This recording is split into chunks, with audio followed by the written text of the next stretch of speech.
बच्चे हर परिवार की जान होते हैं। इनकी मौजूदगी से ही परिवार में खुशियां आती है।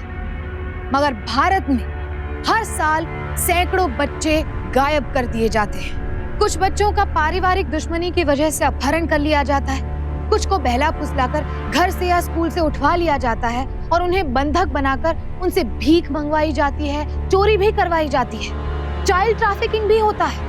और इनमें से कुछ ही खुशकिस्मत होते हैं जो अपने घर वापस लौट पाते हैं। मगर यहाँ जो हमने देखा वो बेहद चौंकाने वाला था। यहाँ अपने ही घर के बच्चे को किसी और के हाथ में सौंपा जा रहा था।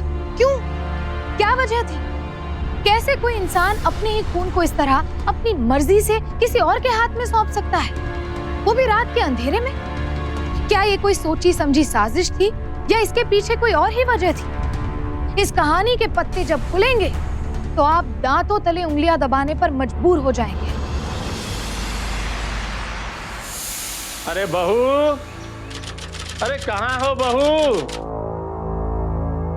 अरे जाके देखना, बाबूजी चिल्ला रहे हैं। जल्दी आओ सुधा। अरे मुझे नहाना है। अरे बहू।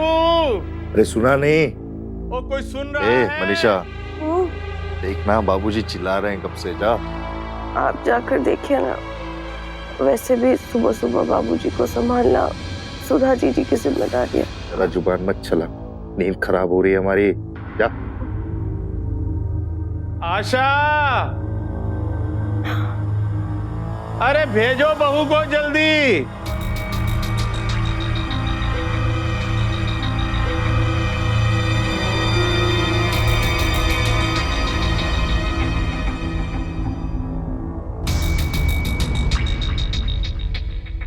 सुधा जीजी,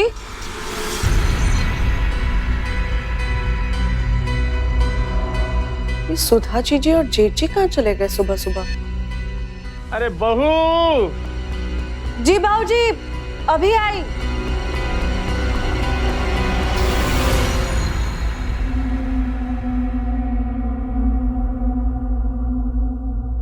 बाबूजी। हाँ? मनीषा, तुम क्यों आई? सुधा कहाँ है? जी पता नहीं, पर वो घर पर नहीं है, शायद किसी काम से बाहर गई होगी। आप आई। चलो अच्छा है, घर में नया मेहमान आने वाला है। अब हम अपने पोते के साथ खेलेंगे।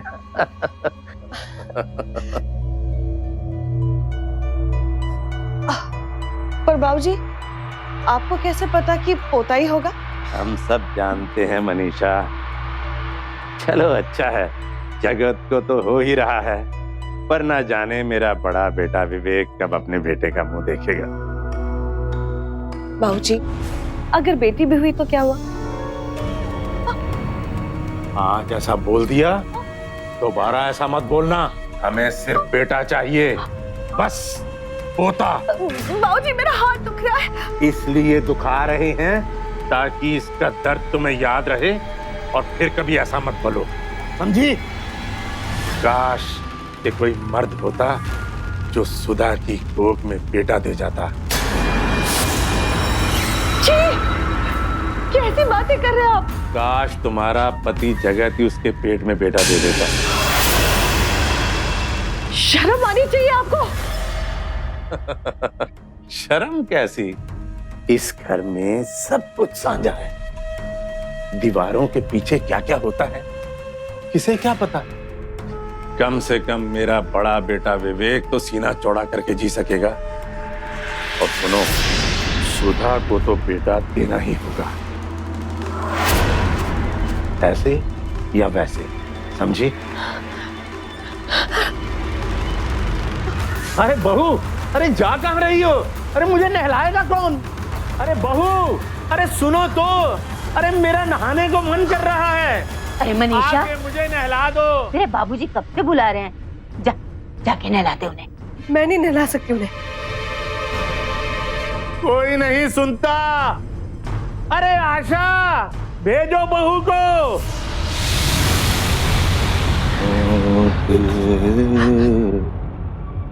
ये टेसुए कहाँ पे रहे हैं? हाँ, क्या हुआ? वो बाबूजी। अच्छा, एक दिन आपने बाबूजी को नहला क्या दिया, अब तो बखेड़ा खड़े किए जा रही हो। हाँ? नहीं, मैं आपको ये बता रही हूँ कि अब आपको इस हालत में हम 2 थप्पड़ तो नहीं लगा सकते, है ना?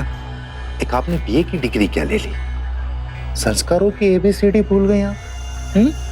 मां बनने वाली हो इसलिए आपको काम नहीं करने देते हम। एक बार मेरा बच्चा हो जाए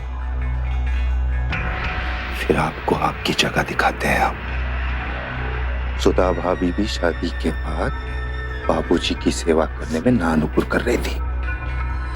भैया ने 4 हाथ जम के लगाए, तब से पटरी पे आ गई। आज तक चुपचाप बाबूजी को नहलाती हैं। क्या जेठ जी ने जीजी को मारा? हाँ, क्योंकि तुम्हारी तरह सुधा भाभी ने बाबूजी को नहलाने से इनकार किया था। और तुम वो लोगों की आदत होती है ना सर पे चढ़ने की। बहुए सर नहीं चढ़ रही है, आपके बाबूजी गिर गए। बकवास मत कर। बकवास नहीं कर रही हूँ मैं। बाबूजी ने बहुत गंदी बात की मेरे साथ, शायद इसीलिए सुधा जीजी ने उनका विरोध किया होगा पहले। वो बाप है मेरे, वो बाप। मैं कह रही हूँ कि वो अब एक शब्द और मुंह से निकाला ना तो इस घर से बाहर होगी।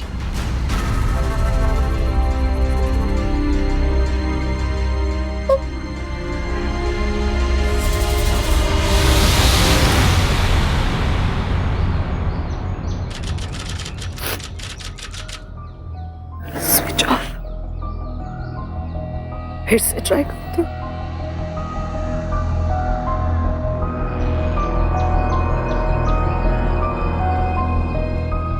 सुधा जीजी के अलावा ये बात और कोई नहीं समझेगा, पर वो है कहाँ? अरे आए हाय मुन्नी भाई, उन तिलों में तेल नहीं है। लाला 2 दमड़ी भी ना देगा, बेटी जो आई है। हाय हाय, तिल चाहे कैसे भी हो, तेल निकलना ये मुन्नी भाई अच्छी तरह जानती है। 10,000 से 1 रुपया भी कम नहीं लूंगी।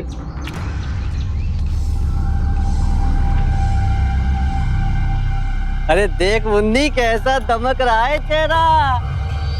देखना बेटा आएगा, बेटा वंश को वारिस देगी तू। मुन्नी बाई का कहा कभी झूठ नहीं होता।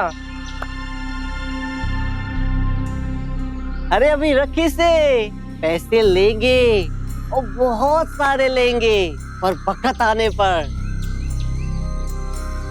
खुश रहो, दूधो नहाओ पूतो फलो। चलो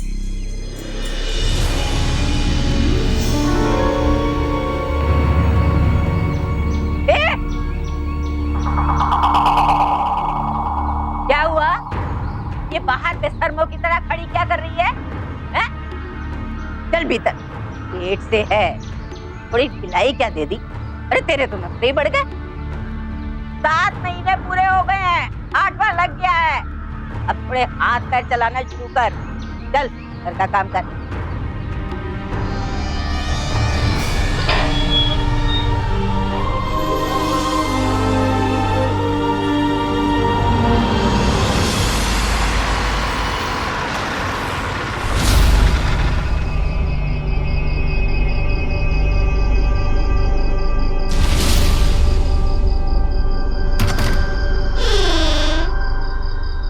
जीजी,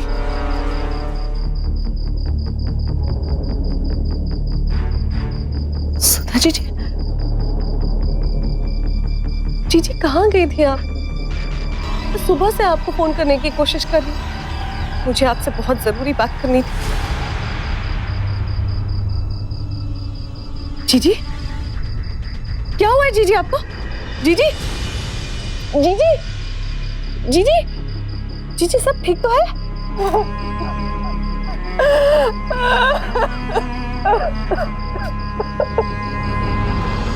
क्या 8 बार? हाँ छोटी, 8वीं बार मेरा बच्चा गिरवाया गया, क्योंकि इस बार भी मेरी बेटी बेटी थी। हर बार रोई, चिल्लाई, कोई असर नहीं हुआ, पर आप तैयार हो गई। हर बार क्या करती मैं? पहली बार तो मुझे पता ही नहीं था कि इनके दिमाग में क्या चल रहा है। मुझे लगा रेगुलर चेकअप के लिए ले जा रहे हैं, पर जब पता चला कि बेटा नहीं है तो बड़े प्यार से मुझे समझाया कि बच्चा गिरा था। जब अगली बार भी यही सब करना चाहा तो मैंने विरोध किया। इन्होंने मुझे इतना मारा कि मेरा बच्चा मेरे पेट में ही मर गया।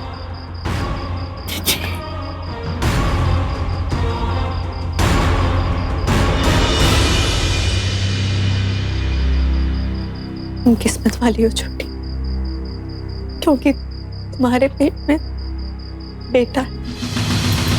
इसका मतलब मेरा भी। तुमको क्या लगा चौथे महीने में तुम्हारी सोनोग्राफी क्यों करवाई, और वो भी यहाँ से 20 किलोमीटर दूर ले जाकर? खैर, अच्छा तुम्हें वो सब नहीं सहना पड़ेगा जो मैंने सहा है, क्योंकि तुम तो बेटा जनने वाली हो ना। छोटी, छोटी क्या हुआ? छोटी, दीदी, दीदी लग रहा टाइम हो गया। छोटी अभी तो 8वां महीने लगा है। छोटी, माजी, माजी जल्दी आइए। सुधा को 8 बार इस दर्द को सहने पर मजबूर किया गया। वजह, उसकी कोख में बेटा नहीं बेटी थी। सोनोग्राफी के जरिए लिंग परीक्षण भारत में अपराध की श्रेणी में आता है। सोनोग्राफी इजाद हुई ताकि गर्भ में पल रहे बच्चे के विकास पर नजर रखी जा सके, लेकिन इस तकनीक का गलत फायदा उठाया सुधा की सास जैसे लोगों ने। आज भी गैर कानूनी सोनोग्राफी करके हजारों लोग गर्भ में पल रहे बच्चे का लिंग परीक्षण करते हैं और हजारों बच्चियों की सांसें दुनिया में आने से पहले ही घोंट दी जाती है। और आंकड़े बताते हैं कि इस सब में पहल घर की कोई महिला ही करती है। समझ में नहीं आता कि खुद एक औरत होकर किसी बेटी की जान कैसे ली जा सकती है। सुधा का सच जानकर मनीषा के होश उड़ गए और वो ये जुल्म सहने को तैयार नहीं थी। डॉक्टर, कुछ भी करो, बच्चे को कुछ नहीं होना चाहिए। इमरजेंसी ऑपरेशन करना पड़ रहा है और हम दोनों को बचाने की कोशिश करेंगे, मगर इस वक्त कुछ नहीं कह सकते, ठीक है? हे भगवान, बहू को भले ही उठा लेना और हमारे पोते को बचा लेना। बहू मर जाए पर पोते को कुछ नहीं होना चाहिए, ऐसी सोच सिर्फ आशा की नहीं बल्कि हजारों भारतीय घरों में ऐसा देखने और सुनने को मिलता है। क्या शादी करके बेटी को घर में सिर्फ इसलिए लाया जाता है कि वो एकदत पोता दे सके? इसके अलावा उसका कोई अस्तित्व, कोई वजूद नहीं। या तो वो मनीषा की तरह बेटा दे दे या फिर सुधा की तरह नौकरानी बनकर डांट फटकार मार सहती रहे। एक तरफ हम औरतों को देवी मानते हैं, नारी के विभिन्न रूपों की पूजा करते हैं, नवरात्रों में उन्हें भोजन कराकर उनसे आशीर्वाद लेते हैं, और दूसरी ओर हमारी सोच उनके बारे में इतनी छोटी है। ये दोहरा मापदंड हमारे यहाँ जड़ों में है। अब देखना ये था कि बेटा पाने की चाह सुधा और मनीषा की जिंदगी में अब कौन सा नया मोड़ लाने वाली थी। पेशेंट बहुत कमजोर है, काफी खून बह गया है, कुछ हफ्ते देखभाल करनी पड़ेगी। हाँ, रख लेंगे पर हमारा पोता प्री मैच्योर होने की वजह से बच्चा कमजोर है, इसलिए इंक्यूबेटर में रखा है। लेकिन आपको कैसे पता कि बच्चा लड़का है लड़की नहीं? मन्नत मांगी थी मैयर की माताजी से। माताजी से जो मन्नत मांगो वो अवश्य पूरी होती है। पोते के साथ साथ कभी कभी बहू की खैरियत के लिए भी मन्नत मांग लिया कीजिए। अच्छा खैर, अभी कुछ दिनों के लिए माँ और बच्चे दोनों को हॉस्पिटल में ही रखना होगा। अब बाद में आके नहीं ले जा सकती हैं।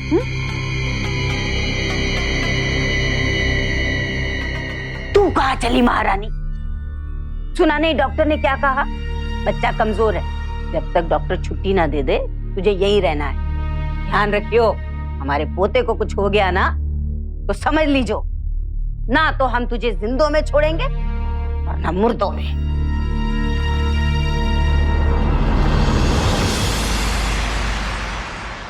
रुको, बाहर की नजर को बाहर ही रखना है।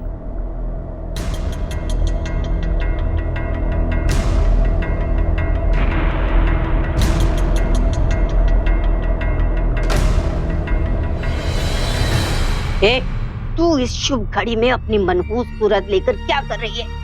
चल हट जा यहाँ से। अम्मा ने क्या कहा सुना नहीं तूने? चल दफा हो यहाँ से। आओ अंदर आओ।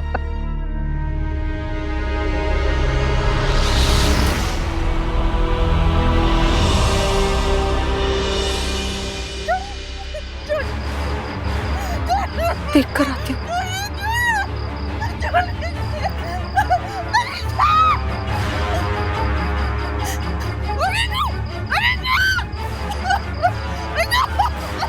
सुधा जी, आप चीख क्यों रही है? क्या हुआ? क्या कर रही तू यहाँ? दफा हो जा। आप यहाँ जीजी के कमरे में क्या कर रहे हैं?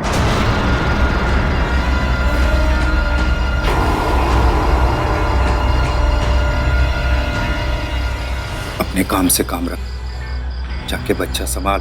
चल। ऐसा नहीं हो सकता, दरवाजा खोलिए। ऐसा नहीं हो सकता। जगत, दरवाजा खोलो। सुधा जी, जगत, दरवाजा खोलो।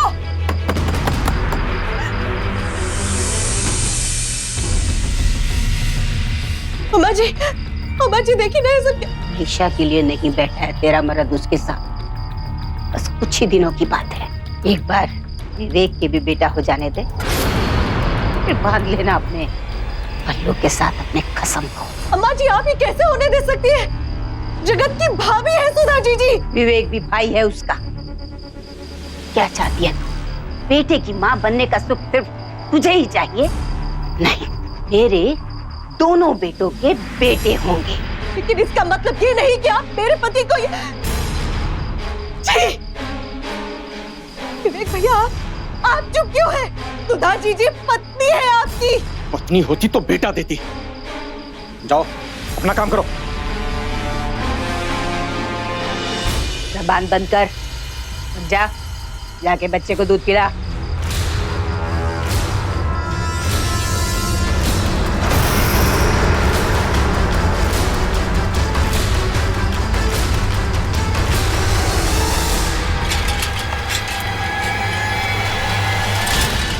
अरे मनीषा, ये क्या कर रही हो? पागल हो गई हो क्या? और जगत, विवेक, अरे बचाओ इससे। अब बहू पागल हो गई है। ये तो तेरे बाबूजी की आवाज है, घर के पिछवाड़े से। चलो बाबूजी, अरे बाबूजी, मुझे ये देखो, मार डालेगी मुझे। बाबूजी, मार डालेगी ये। क्या कर रही है? छोड़ इन्हें। छोड़ दूंगी सच पे, भगवान की कसम, अगर एक भी कदम आगे बढ़ा है तो। जल्दी से सुधा जी को बाहर निकालिए। मनीषा, ये क्या बदतमीजी है? अरे बदतमीजी तो वो है जो आप लोग कर रहे हैं। आपका बेटा इस दुनिया में आ ही रहा है। आपका बाप जरूर इस दुनिया से चला जाएगा अगर आपने जीजी को बाहर नहीं निकाला तो। आप भी बाहर। अरे कोई सुधा को जल्दी लेके आओ, मुझे बचाओ। देख क्या रहा है? टंडी बनी बैठी है ये। जाके सुधा को लेके आओ। अब लेके आओ।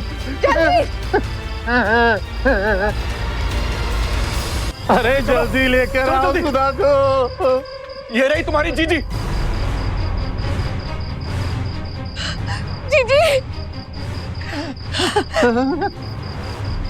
जीजी,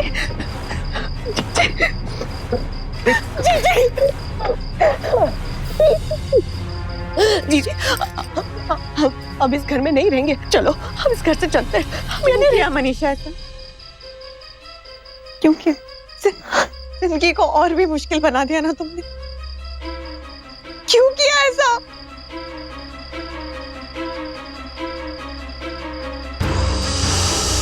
का भागना है ना? हाँ, दौड़े थोड़ा। चल।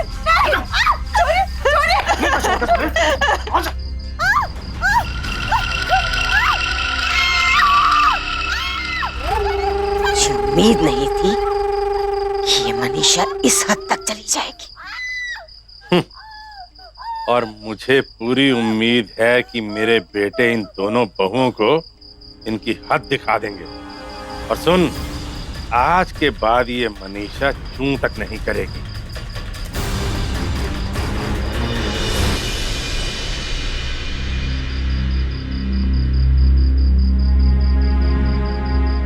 Hello police station.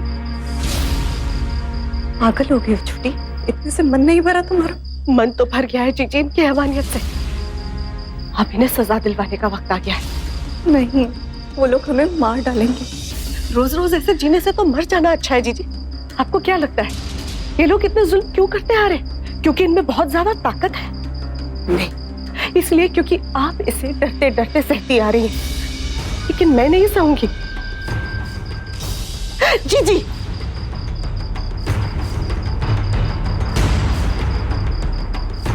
Hello police station जी, मैं नया मोहल्ला से बात कर रही हूँ।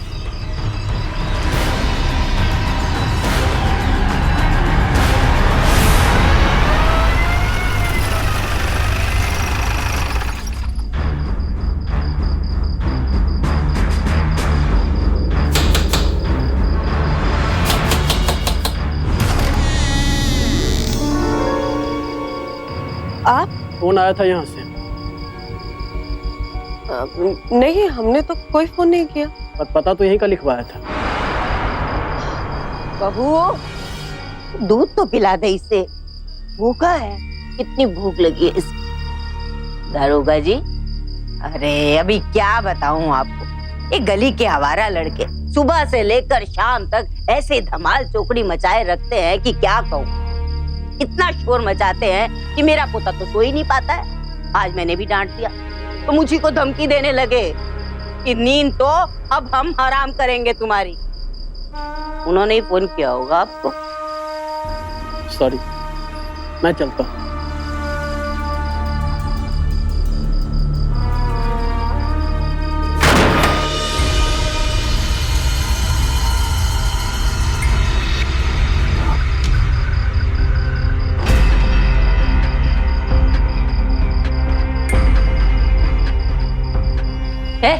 उतारो इसे।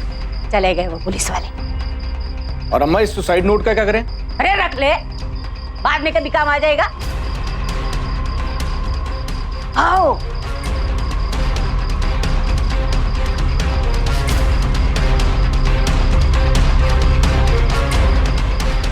चलो।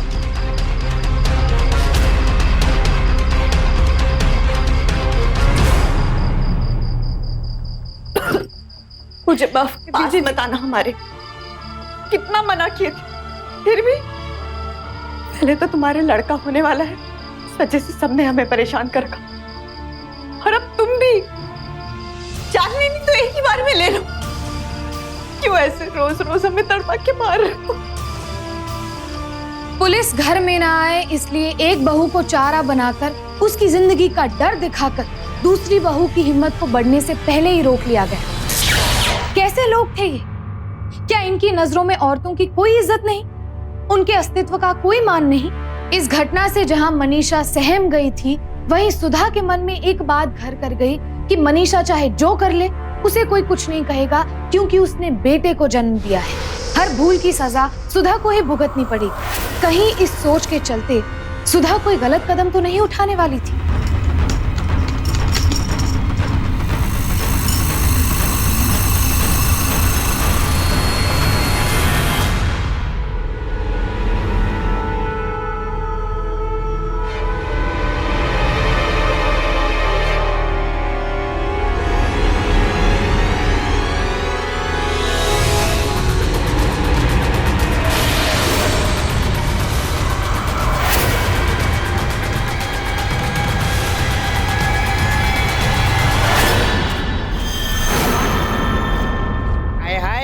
हो मुन्ने की अम्मा?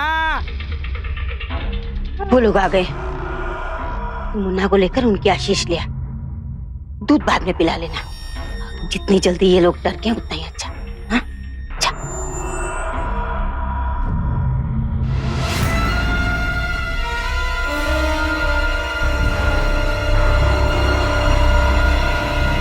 ले पी। पर ये तो मुन्ना के लिए है। जैसा कहा है वैसा कर।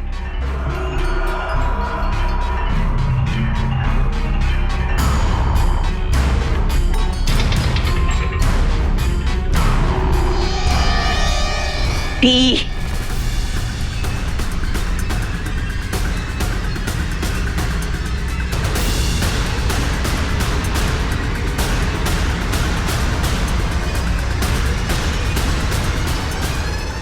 पी लिया। मुन्ना के लिए दूसरा बना दो। नहीं, मैं बना लूंगी अपने आप।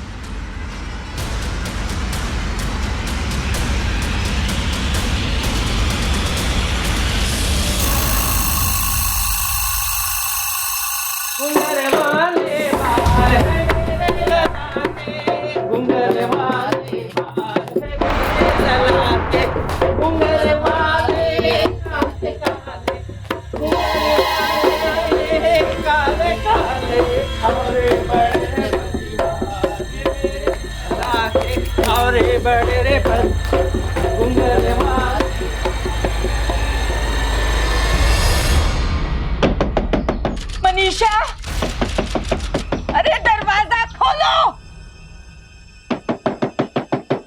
मनीषा, हे मनीषा। आ रही हूँ अम्मा जी।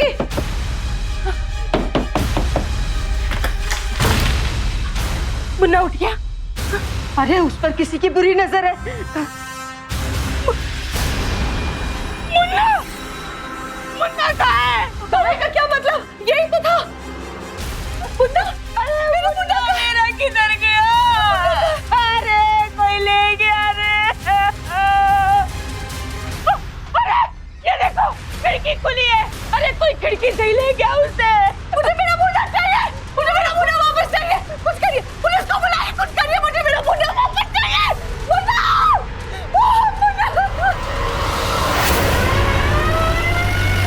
अरे मैं कह रही हूँ ना, ये सब ये सुधा ने किया है। किसी ने मेरे पोते को चुराया, मार डाला उसे। आप ऐसा क्यों कह रही है? क्योंकि मैं जानती हूँ। अरे ये खुद तो बेटा जन नहीं सकी, इसीलिए मेरा पोता हमेशा इसकी आंखों में खटकता था। ये आप क्या बोल रही हैं माँ जी? अब समझ में आया कि कल आपने हमें मुन्ना का दूध पीने को क्यों कहा। जरा सोचिए, अगर उसमें जहर होता तो क्या हम मर नहीं गए होते? चाल थी तेरी लड़की, चाल, ताकि तेरे ऊपर कोई शक ना कर सके। और वैसा ही हुआ भी। दारोगा जी, मैं कह रही हूँ ना, इसी कलबुही ने चुराया है मेरे पोते को। नहीं, ये झूठ है। जीजी तो मुझे अपनी छोटी बहन मानती है। जीजी ऐसा नहीं कर सकती। अम्मा जी, आपको जरूर कोई गलतफहमी हुई है।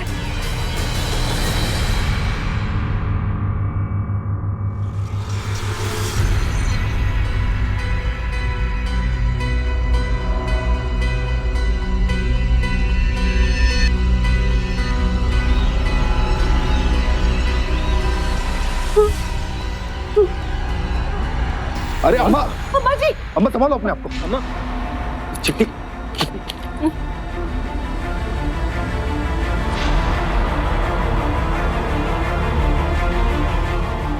ये तो फिरौती का लेटर है। 5 लाख मांगे हैं बच्चे के लिए। अपहरण हुआ है उसका। काम करो, सुनो, किडनैपर पर जगह बताने के लिए फोन जरूर करेंगे। सभी लोगों का फोन टैपिंग पे डालो और घर के अंदर बाहर अंडर कवर आदमी लगा। ओके सर, ठीक है, जल्दी। मुन्ना को कुछ होगा तो नहीं दरोगा जी? अक्सर ऐसे केसों में किडनैपर फिरौती के बाद अपनी पहचान छुपाने के लिए विक्टिम को मार देते हैं। इस केस में ऐसा नहीं होगा, क्योंकि इतना छोटा बच्चा किडनैपर को पहचान नहीं पाएगा। तो दरोगा जी, मेरा बेटा मिल जाएगा ना? लेकिन आप लोगों का भी सहयोग चाहिए।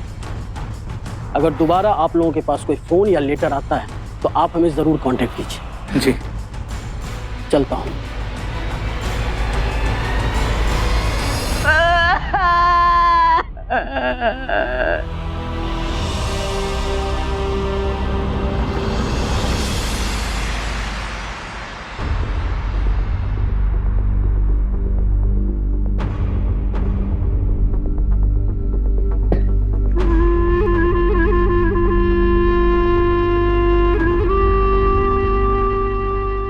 अम्मा जी, हम बाजार जा रहे हैं राशन का सामान लाने।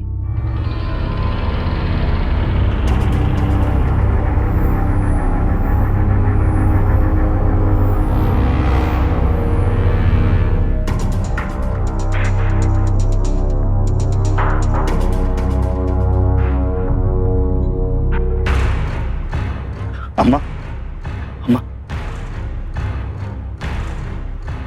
अम्मा, कोई बात सुनता ही नहीं।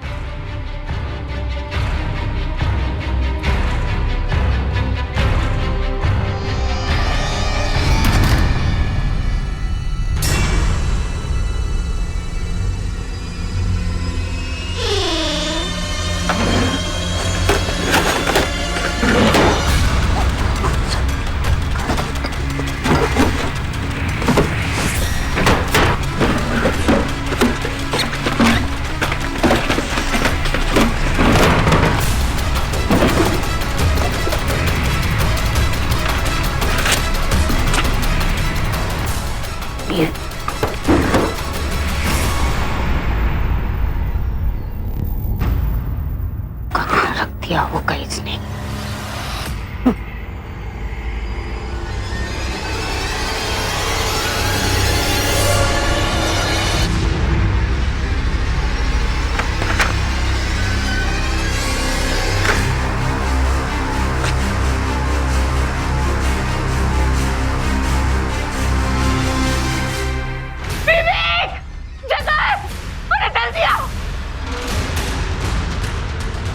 क्या हुआ अम्मा?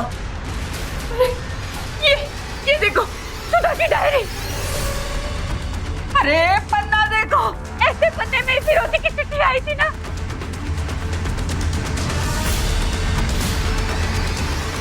अब देखते ही रहोगे। अरे पुलिस बुलाओ, मुन्ने की जान खतरे में है। बुला रहे अम्मा, बुला।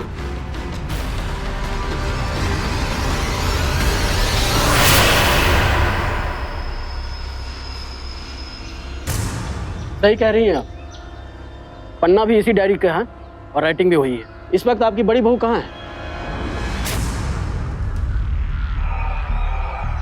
अम्मा जी, हम सामान ले आए। बोल, क्या क्या तूने मेरे पोते के साथ क्यों किया? बोल। छोड़िए इन्हें, कानून को अपने हाथ में मत लीजिए। मैं इसे जिंदा नहीं छोड़ूंगी। मेरे पोते को चुराया इसने। ये देख रहे हैं ना, आप सब देख रहे हैं ना इसकी डायरी को। अरे मेरे वंश को आगे बढ़ते देखना नहीं चाहती ये। हाँ, हम ही ने चुराया है। हम ही ने चुराया है और हमको ही पता है कि वो कहाँ है। और तब तक नहीं लौटाएंगे जब तक आप इन पुलिस वालों को ये नहीं बता देते क्या किया है आप सब लोगों ने हमारे साथ। बताइए इन्हें कि 8 बार हमारा अबॉर्शन करवाया आप सब लोगों ने, क्योंकि हमारे पेट में बेटी थी। बताइए कि कैसे बाबूजी बार बार हमें समझाते थे अपने देवर जगत से संबंध बनाने के लिए।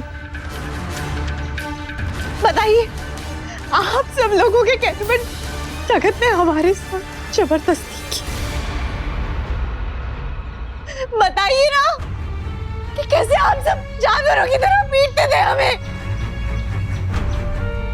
जब तक आप लोग अपना जुर्म कबूल नहीं करेंगे हम नहीं बताएंगे कि मुन्ना कहाँ है। पागल हो गई है ये, पागल हो गई है, झूठ बोलती है। अपना जुर्म छुपाने के लिए तरह तरह के बहाने करती। जगत प्लीज पुलिस को सब कुछ सच सच बता दीजिए, नहीं तो जीजी हमारा मुन्ना नहीं लौटाएंगी। जगत सब कुछ कबूल कर लीजिए, सच बोल दीजिए प्लीज। मत मारी गई तेरी, पागल हो गई है। दरोगा साहब, अम्मा कसम, हमने ऐसा कुछ भी नहीं किया है। अरे भौजी पगला गई है। और अभी आपके सामने जो अपना जुर्म कबूल किया है इन्होंने, हमारा मुन्ना इनके पास है, किया ना। आपका जिम्मेदारी बनता है दरोगा जी, हमारा भौजी से हमारा मुन्ना वापस लौटाने का जिम्मेदारी आपका बंद। पकड़ो इनको। हम मर भी जाएंगे तो भी नहीं बताएंगे कि मुन्ना कहाँ है। जब तक आप सब लोग अपना जुर्म कबूल नहीं कर लेते हम नहीं बताएंगे। ले चलो इनको। नहीं बताएंगे हम नहीं बताएंगे मुन्ना का।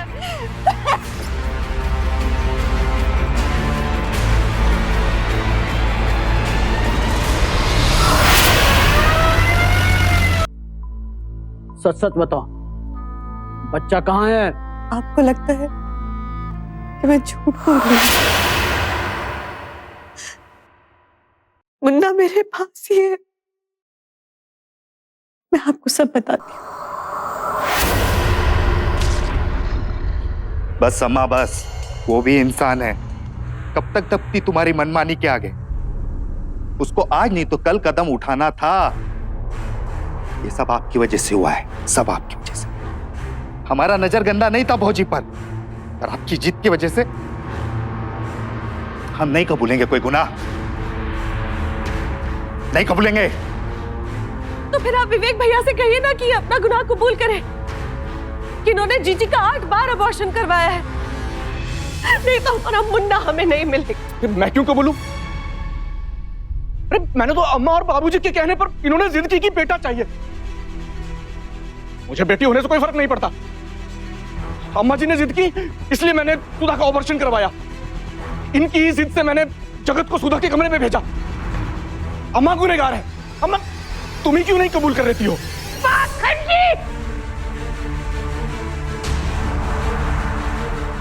ये सब मैं तेरे लिए कर रही हूं ताकि तेरा वंश आगे बढ़े, और तू मुझे अपनी माँ को ही जेल की हवा खिलाना चाहता है।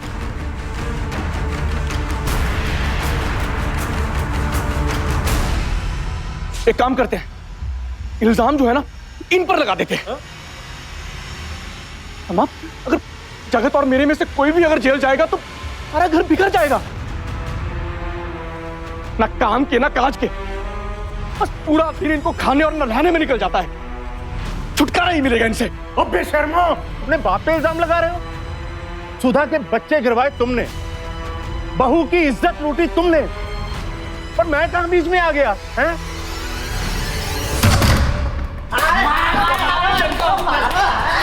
हाय हाय हाय, मारो ना, तो कमीना तो है। अरे तो के ऐसा काम कर। बुखार है हमको। अरे बुखार है। रखा है। अरे नहीं नहीं, समझ के रखा है। रुक जाओ साहब, रुक जाओ।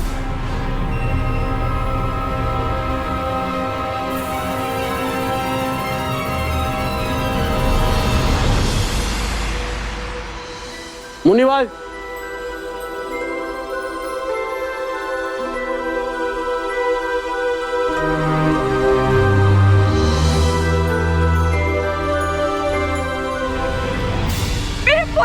गिरफ्तार कर लो इन सबको।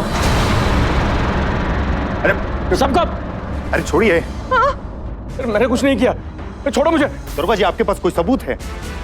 किस बिना पर गिरफ्तार कर रहे हैं हमें? हमने तुम सब लोगों की बातें सुन ली है। इससे कुछ साबित नहीं होता। सर,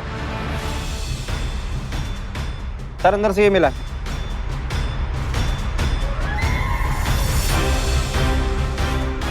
अभी इससे साबित हो जाएगा कि तुम लोगों ने सुधा से जबरदस्ती सुसाइड नोट लिखवाया। हमारी सुसाइड नोट का क्या करें? अरे रख ले, बाद में कभी काम आ जाएगा। और सोनोग्राफी सेंटर के डॉक्टर ने भी अपना जुर्म कबूल कर दिया है।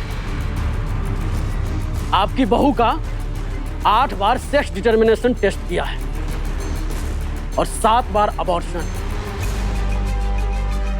तुम सब लोग लंबे जाओगे अंदर। ले चलो सबको।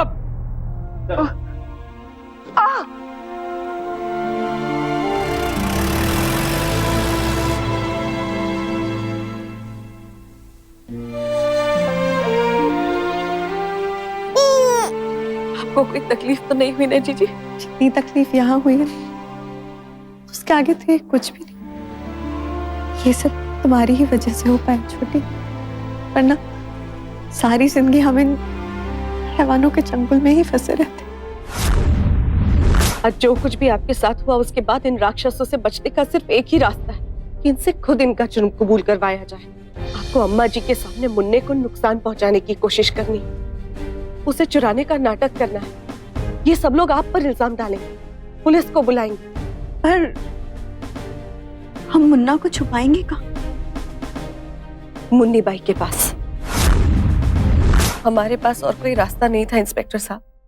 मैंने पहले भी आपको फोन करके बुलाया था, लेकिन उस वक्त इन लोगों ने जीजी को फांसी पर लटकाने का डर दिखाकर मुझसे झूठ बुलवा दी।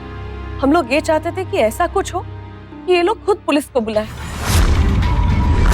मैंने मुन्नी बाई को अपना दुखड़ा सुनाया तो ये हमारी मदद करने को तैयार हो गई। मैंने खुद रात को इन्हें मुन्ना सौंपा और अगले दिन मुन्ना गायब होने का शोर मच गया और फिर इन्हीं लोगों ने आपको बुलाया। इसके बाद जो कुछ भी हुआ सब आपके सामने। आप चिंता मत कीजिए, इन लोगों ने जघन्य अपराध किया है, इन्हें इनकी सजा जरूर मिलेगी। अक्सर महिलाओं के सपने, उनकी उमंगे, उनकी आजादी शादी के बाद अपनी ससुराल की दहलीज तक सिमट कर रह जाते हैं। मनीषा ने उस प्रथा को अपनाने से इनकार कर दिया, उसका विरोध किया, लेकिन जब खुलेआम उस विरोध को दबाया गया तो मनीषा ने अपने दिमाग का इस्तेमाल किया और सुधा की मदद से उन दरिंदों के खिलाफ ऐसा खेल खेला कि पूरा शैतान परिवार कानून के शिकंजे में आ गया। मनीषा के ससुराल वालों पर विभिन्न धाराओं के तहत मुकदमे दर्ज किए गए। मनीषा के जेठ विवेक, उसकी सास आशा और ससुर जगदीश पर गैर कानूनी तरीके से लिंग परीक्षण का जुर्म साबित हुआ और साथ ही विवेक और उसकी मां पर सुधा पर दबाव देकर गर्भपात करने का जुर्म भी साबित हुआ। मनीषा के पति जगत पर दफा 376 के तहत सुधा के शील भंग और बलात्कार का जुर्म सिद्ध हुआ। साथ ही पूरे परिवार पर दफा 306 के तहत सुधा की हत्या के प्रयास का जुर्म साबित हुआ। इसके अलावा घरेलू हिंसा अधिनियम के तहत भी चारों को दोषी पाया गया। आज वो लोग जेल में अपने अपराधों की सजा काट रहे हैं। ऐसे लोग हो जाएं सावधान। याद रखें कि यदि औरत जननी है तो वक्त आने पर दुर्गा का रूप भी ले सकती है। जरा सोचें, अगर इसी तरह से बेटियों को गर्भ में खत्म किया जाता रहा तो इस संसार के भविष्य का क्या होगा? इसी सवाल के साथ मैं लेती हूँ आपसे विदा। फिर होगी आपसे मुलाकात हिम्मत और हौसले की एक और सत्य घटना के साथ। तब तक सावधान रहें, सतर्क रहें, सुरक्षित रहें। सावधान इंडिया, फाइट बैक नाउ।